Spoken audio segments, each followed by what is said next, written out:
we're not sat on the floor today. Oh, I have no shoes on because my outfit is not permitting that. But I have a story for you today. I have a short story that I wrote actually for a job application.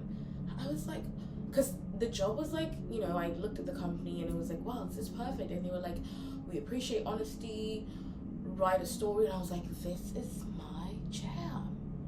I'm totally gonna write a story. So I cooked up a short story out of nowhere, literally out of nowhere on my desk right there. But of course, it didn't even hear back. I guess I kind of did hear back in a way, but that's only because I reached out to the co-founder, because guys, I'm just crazy like that. I reached out to the co-founder and I was like, hey, hire me. And he was like, actually, your punctuation's bad, but keep going. And I was like, oh, isn't that perfect? But no hard feelings. I think it's a great company. But didn't hear anything back. But anyways, I thought I'd share this story with you. I've been feeling very homesick lately. Maybe not so much homesick, but more so I just miss my family. Like, I miss my family. Like, I hate being alone all the time in like the middle of Canada. Like, I love this country, but it's like I don't know anyone here. I'm sorry guys, I'm still sick. I don't know anyone here, and sometimes it just comes to me like a blow in the face, and all I have to do sometimes is just remember the goodness of what my home is to me, and what my home had been, and what my home was, and what my home will continue to be. And sometimes to remember those things, I have to dig down into my little tiny 5-year-old, 10-year-old brain, 6-year-old brain, or whatever, however I was when I had the greatest times of my life as a child. So I guess the whole point of my story, sharing this story with you today, is to say, if you're in a similar situation like me, or if you're someone who is in a place that doesn't feel like home, you know, but you know, it's made your life better, but you know, it's just like a bittersweet, like, kind of like situation to be in. It's like, my life is great and I'm doing these great things, but I'm not at home, and I don't have my family around me. I guess my ask for you is to, you know, connect with the side of you that remembers those feelings of being at home, and that's usually your childhood.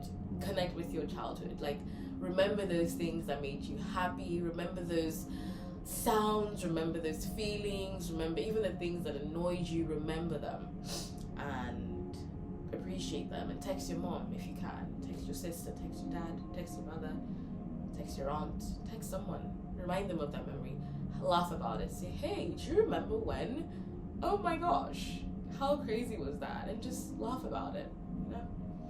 But anyways, without further ado, let's read the story. And I titled the story Sunday. Why? I'm just giving a little spiel about why I did that. Sunday, I think, is all encompassing of how I feel when I feel happy. Sunday as a day in itself.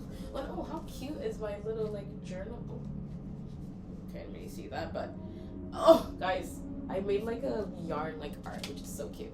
But anyways, let's read this. It's so tiny, I can barely see the words, so pardon my reading, but here goes nothing. As the evening drew a close, it came time to gather my many arsenals. 3 half-rinsed paintbrushes, a ridiculously lengthy sheet of plastic. It protected the tiled floors from my wrath. My dried up watercolor and bottles. Nothing short of a makeshift painter studio that I would retire with just enough mosquito bites to be considered tattoos. Saturday nights meant only one thing in the Umana household. Tomorrow is church. You could say that our house was the identical twin to the one that stood right beside it. Though I always thought the twin house was nicer, our veranda I was quite fond of. It hung in a perfect distance from the twin houses and was where my sister and I would hold our evening council with Kay, one of the children who lived in the twin house. In a room at the end of the hallway, my brother paced around, dreading his role of designated driver that awaited him the next morning, while I, with not a blink of sleep in my eye, waited ever so impatiently for sunrise. Sunday was my favorite day of the week, but with it came reams of chaos. Nobody should test my anger this morning. We're already running late, so my Aunt Onyi would announce in her thick Igbo accent that echoed from the stairwells right through the front door of my ears. We had accepted this as our white noise. There was no use rebelling, and certainly no use testing her temper. I'm not taking any chances on leading the next morning prayer as punishment. Mother, on the other hand, saw it pertinent to chase her dreams of becoming the next Taylor Swift, and was destined to make this dream come true, at least within the walls of our home. Good morning, Jesus. Good morning, Lord. Her off-key notes bellowed such that an alarm was quite the meaningless object, and before we could even make it to church, a fight between my sister and I would break. But Sunday was still the perfect day.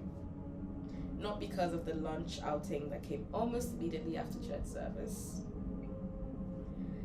This was a close second though, but because of the humans I shared it with. It was happiness, it was excitement, it was quarrel, and absolutely a team effort. Sunday in this little corner of mine defined a life bathed with true commune. And scene. I haven't got much to say about that. It's just, I felt homesick, and I was like, why don't I write about something that reminded me of home? And I wrote about this little story, and this is not even a lie. This is genuinely how Sundays were at my house. It's like yelling, but fighting, but like there's like a random like wave of like silence and peace, and then something just disrupts that, and then it's like the TV playing, and it was all just so perfect. And I don't mean that sarcastically, I mean that like actually perfect. And I wouldn't have had it any other way. So yeah, thanks for listening to today's story. I'm still sick, like I said, so I'm keeping this a little short. Actually, I'm not sure what I'm gonna read you guys tomorrow, but I hope you stay tuned for that. And yeah, that's all for me today. Have a lovely day.